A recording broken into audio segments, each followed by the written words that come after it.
خی گەورەتان لێبێ خۆشەویستان و ئازیزان لە هەر جێگایەکان خۆشحاڵ و شادومانم بە خزمەتیەوەی ئایز و خۆشەوی شادمەوە یاخۆ جەژنتان پیرۆز بێ و هەمیشە لە جژن و خۆشی و شادیدا بن. بەرنامەیەم جارەمان لە چەرەزاتی شێرکۆین جا پرسیار لە خەڵک دەکەین ئەوەی کە وەڵامی پرسیارەکانی زانی بڕی 50,000 و 1 کیلۆ کێکی بیدی فۆری پێدەدەین، ئەوەی کە نەشی زانی تەنها کێکەکەی پێدەدەین، واتە ئەوەی کە قسەمان بۆ دەکا بێخەڵات لەلای ئێمە ناڕات. ئەوە لەگەڵمانە بن و باسی خواردنی جژنیان لەگەڵ دەکەم و باسی جژنانش دەکەم با بزانم ئەوان لە جژندا حەزیان لە چ خواردنێکە و ئێوەش حەستان لە چ خواردنێکە لە جژندا لەگەڵمانە بن.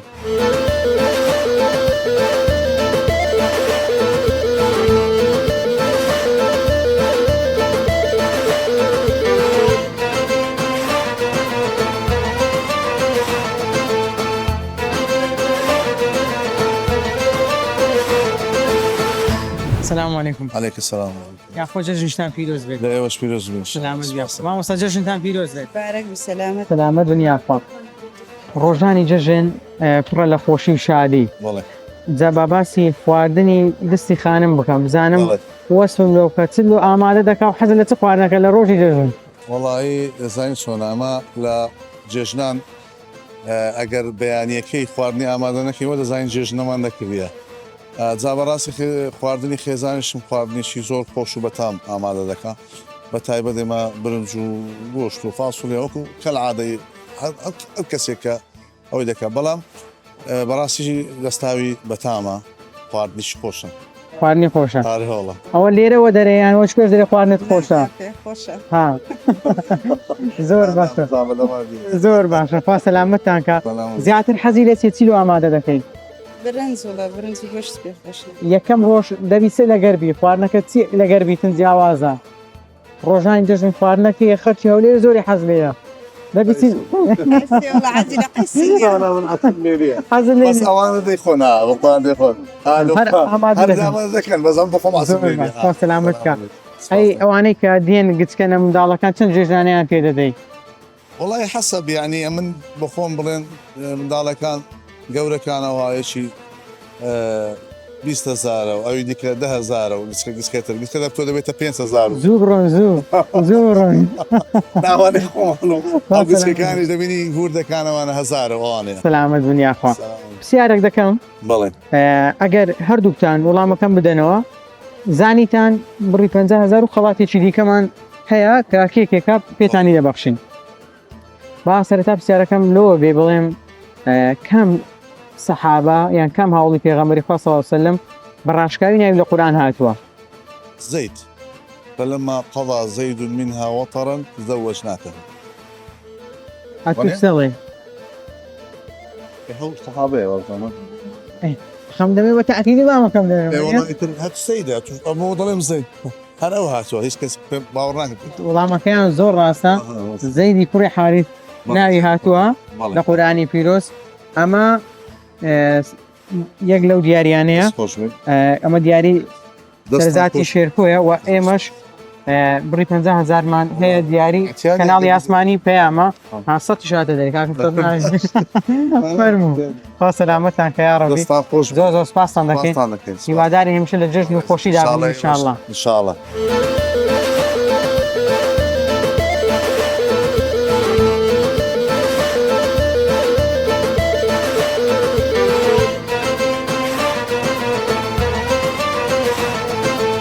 السلام عليكم. السلام. خاڵتان باشن؟ باش مرة. یاخۆ باش بن.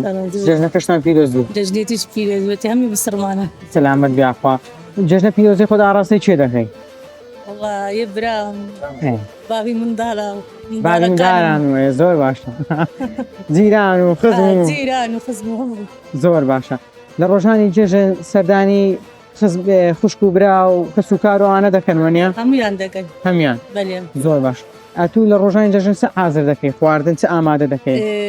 فاسۆلیا، برنج و قەیسی ئەو شتان. هەر لەوی هەبیتنە؟ خوا سەلامەت بکە. چەند پێوەمانی دەبن، چەند هیلاک دەبن؟ هەریشێکی پەیماندی دەبیێنە. ڕاستە. خوا سەلامەتتان کە. چەند دڵت خۆشکە خی گەورە کردیە قسمەت گەیشتینە جژنی قوربانیش؟ والله زۆر زۆر دڵتان خۆشە هەرێ بەلێ زۆر باشە چ شتەکەی لە جەژنەکە دڵت پێ خۆش بی والله لەگەل منداڵەکانم سبەینێ و جەژنانە خۆشە زۆر باش جەژنانیان چەند پێ دەدەی والله هەر چەند هەم دەدە زۆر باشە خوا سەلامەتانکە ئێمە پرسیاردا ڕاستە دەکەین ئەگەر وەڵامەکەی زانی نێتزانی ئەمە خەڵاتت دەکەین بەڵام ئەگەر وەڵامەکەت زانی بڕی 50,000 و خەڵاتێکی سەرزاتی شێرکۆش پێشکرد دەکەین باشە پرسیارەکەشمان دەڵێ خێزانی فیرعون ناوی چی بوو ئاسیا نازانم تو دەزانی زلای خابوو ئاسیا ئێستا زولێ خاویان ئاسیا بوو ئاسیا بوو تاکید خوا سەلامەت یاڕەبی ئەمە دیاری سەرزاتی شێرکۆیە کە کێکێکە 1 کیلۆ کێکە ئەمەش بڕنی 50,000 خەڵاتی کەناڵی ئەسمانی پێیانە زۆر سپاس دەکەم دووبارە جەژنتان پیرۆز بێت دژنیواجی پیرۆز بێت هەموو بسرمانێکی خوا سەلامەتتان کە یاخوا یەخشک و برایەت هەموو لە دهۆکەی هەمیان پیرۆز لە دەکەن دووهۆکۆ هاتوون داڵە ماڵم لێرە ماڵت لێرە. برام بووم لە دهۆکەینە هەموو لە دووهۆکە بەێ خی گەورە سەلامەتتان کە یاڕەبی باش پێرە سۆرانی بووە ئەرێ ئەو 15 ساڵە لێرە پازە ساڵە لێرێ باش پێر بووە خوا سەلامەت کە یاڕەبی زۆر مامنون لە بینی دووهۆک و هەولێر کامەیان پێ خۆشترە ئێستا هەولێر هەولێر دەچمە دهۆکێ دلم خۆن دەڵ بێمە لێرە دەبێت لێرە خوا سەلامەتتان کە یاڕەبی زۆر مامنون سەلامەت بن زۆر سپاسان دەکەین سەلام دەستان خۆش بێت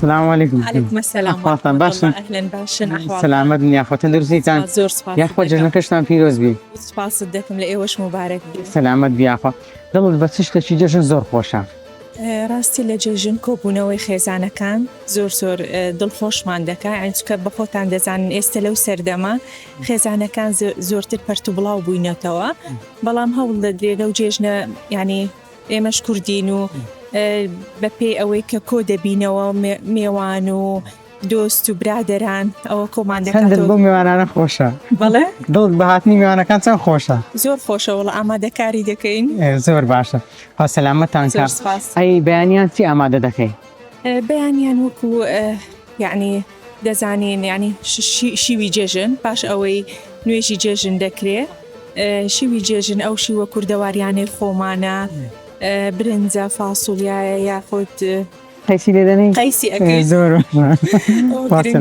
کەم شتە زۆر باشە خوا سەلامەتتان کە ئەی جێژنانە دەبەخشیەوەیان نایبەخشی وڵا دەبەخشم زۆر گرنگە ئەوە خوا سەلامەت یعنی کە هەستێکی خۆشمان پێ دەبەخشی ڕاستە بەخشینە بەڵام هەست بۆ کاتە دەکەین کە منداڵ بووین چۆن جێژنانەمان وەردەگرت یعنی دەبی هەمان ئەو هەستە خۆشە هەبی بیدەینەوە ڕاستەکەی ئەو کاتێک کە بسووری زۆر دڵخۆشی کە جژنانیان پێ دەدەێت وڵا چاوەڕێمان دەکرد چاوەڕێتان جێژم بێتەوە و جێژنانە وەرگین خوا سەلامەت کە یاڕەبی تەبان دکتۆرە مامۆستای زانکۆی منە باشە هەندە جار پرسیارەکانی وەسەد و هەندە جار گران بوو هەندە جار ئاسان بوو ئەو جارە ئەم پرسیارەتی دەکەم پرسیارەکەم پرسیارێکی ئاینیە دەپرسم کام پێغەمبەر سەلامی خوای لێبێ بە مشار کرا دوو کەرتک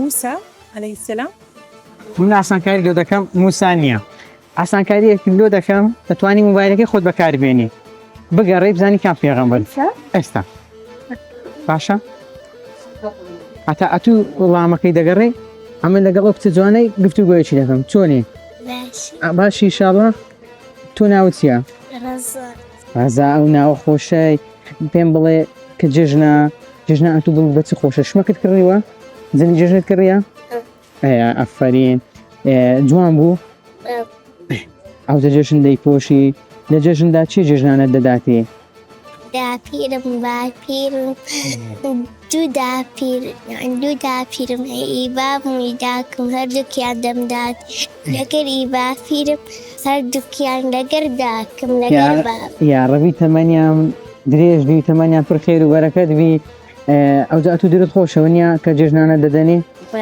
زۆر باشە یاریش دەکەی یان تەنها دەچێت سەردانی ماڵان لە جێژندا بەس ئەگەر برادرم گەمەی دەکەم ئەگەر جێژنە گەمەی دەکەن پێکەوەنیە زۆر خۆشەوایە فاسلامەتتان کە وەڵامەکە دۆزیەوە يحيى بن زكريا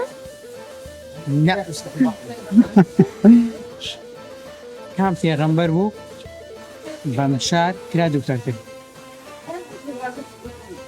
والله ناوەکە دگۆ لەو دوو ناوە یەکەکەوە تازە دوو ناوە دگۆ تازە گۆتێت ئەمە بە ئاسانکاریشکەشی لۆ بکەم لە بەینی زەکەریە و یەحیا کامیان هەوە يحيى لە بەینی زەکەریە و یەحیا کامیان هەوە زكريا تەوا وەڵامەکەت دروستە خوا سەلامەتت کە ئەمە دیاریە پێشکەش بە ڕێستان بێ و ئەمەشیان دیاری کەناڵی ئاسمانی پەیامە هەر پێشکەش بە ئێوە بێتن دەستان خۆش سلام دەستخۆشی لە کەناڵەکەتان دەکەم هیوای سەرکەوتنتان لۆ دەخوازم دەستخۆشی لۆ بەڕێزشت کە زۆر چاڵاک و زۆر هەم لە کەناڵ ئیش دەکەی و هەم لە کۆلێژش چاڵاچی بە هیوای سەرکەوتن زۆر سپاس دەکەم سلامت کە ینی وەڵامەکەم بە پێی پێویستە بوو سلامت دیارەوی زۆر سپاس دەکەم دەست خۆش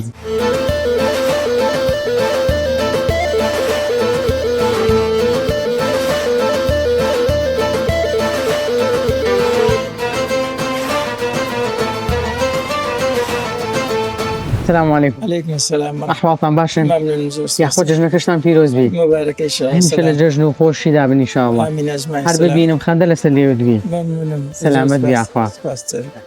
کە ڕۆژانی جژن بێ. بله. حتما دڵت زۆر خۆشەوایە. حتما بله. هەر کە لە مزگەوت دێەوە ئیتر بابزانم حەز دەکەی خواردنێک لە کەسە سفرە بێ چیت بۆ ئامادەکرا بێ. بله. داچی منداران چی لێ ناوێ. بله. ئەمە وەکو مسلمان جژنی قوربان زۆر دڵمان پێ خۆشە. باژەوەی کە لەکنە من وایە ئەگەر جژنی قوربان نەسمە نوێژی جژن بە جژنی ئێستام ناکەم. چونکە وەکو سنەتەشی مؤکد ئەوە ئینشاءالله کە عمرم پێگەیشتە ئەمن هەموو جێژنەکانم کردیە نوێژ جێژنەکان کە دێمەوەش وەکو عادەتی خۆمان ئایلەی خۆمان کوردەواری خۆمان نانی شیوی جێژن هەیە ئەوە قەیسیە فاسولیە جەرگوناوە وەکو ئەوم بخۆم زۆر حەزم لێیە ئیدی بەخۆ دەزانی سفرت پێویست بیەوە ڕازاوایە لە گەیشتدا چەند گرینگە قدری ئەو سفرەیە بزانین چونکە ڕەنگە ساڵی داهاتوو ئازیزێ خۆشەویستێکمان لەگەڵ نەبێ قدری ئەو خۆشەویستانە بزانین کە لە سفرەی لەگەڵمانەیەن حتمما زۆر گرینگە زۆر پێویستیشە هەم لە بۆ خۆمان لە بۆ نەوەی دوای خۆشمان کە ئەو سنەتە ئەو جێژنە بە شێوەی زۆر جوان بەڕێ بکرێ لە ئەوی بمینێتەوە لۆنەوەکانمان لەوانەیە ئەو سار لەسەر سفرەی پێکۆنانش دەخۆن لەوانەیە ساری دابێ یەک لە خۆشەویستانمان لەگەرمان نەبێتن وای ئیشاڵڵا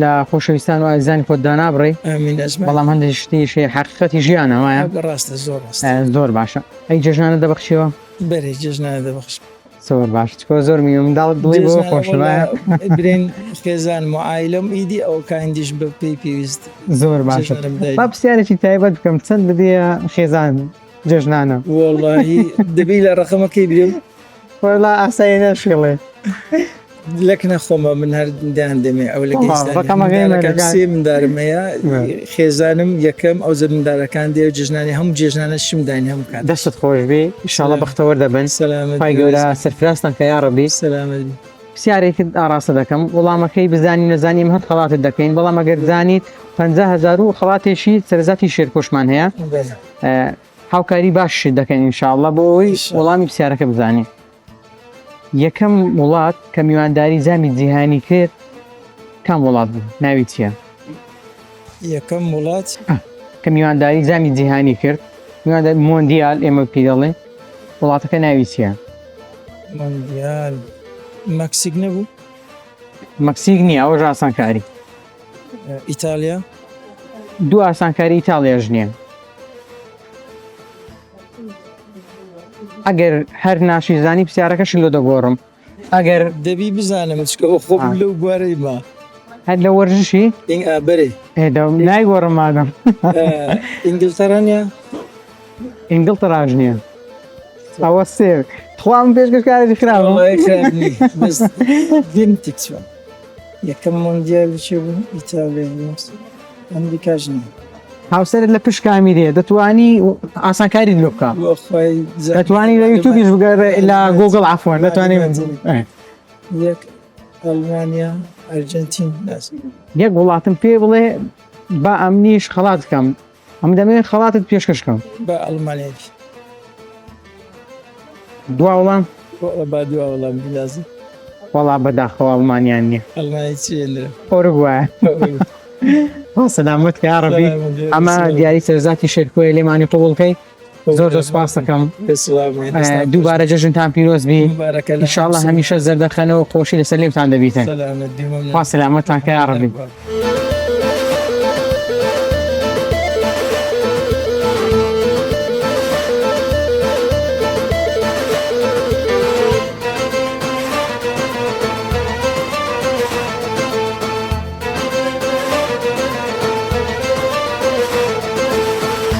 بەڵایزان و خۆشەویستان لێرەش داهاتینە فۆتایی پرۆگرامەکەمان ئێمە هەرچی لەم بەرنامەی بەشداری کرد بە خەڵاتمان پێشکەش دەکرد جاوڵامەکەی بیزانی بە و نەیزانی بەیە گرنگ بەشداریکردن بوو لە پرۆگرامەکەی و زۆر سپاس بۆ سەرزاتی شێرکۆ بۆ دابینکردنی دیاری بۆ پرۆگرامەکە و ئێمە تەنها ئەمان زمان دڵخۆشی ئێوەیە دڵخۆشیکردنی بینەرانە و دەمانەوەی هەمیشە و بەردەوام خەندە لەسەر لێوتان بێ هەر لە جەژن و خۆشیدا بن ماڵتان ئاوەدان بێ هیوای تەندروستێکی باش بۆ هەمووتان دەخوازم هیوادارم لە کێشە و گرفتان دوور بن ماڵتان ئاوەدان بێ کوی ئێستا ڕۆژانی جەژنە و درتان خۆشە ڕەبی لە دوای جەژنیش درتان هەر خۆش بی ماڵتان هەر ئاوەدان بی هەر لە کەیفی خۆشیدا بن زۆر سپاس بۆ ئێوەی ئازیز تا ئێستا لەگەڵمان نبوون سوپاسان دەکەم تا پرۆگرامێکی دیکە بەپاتان دەسپێرم خواتان لەگەڵ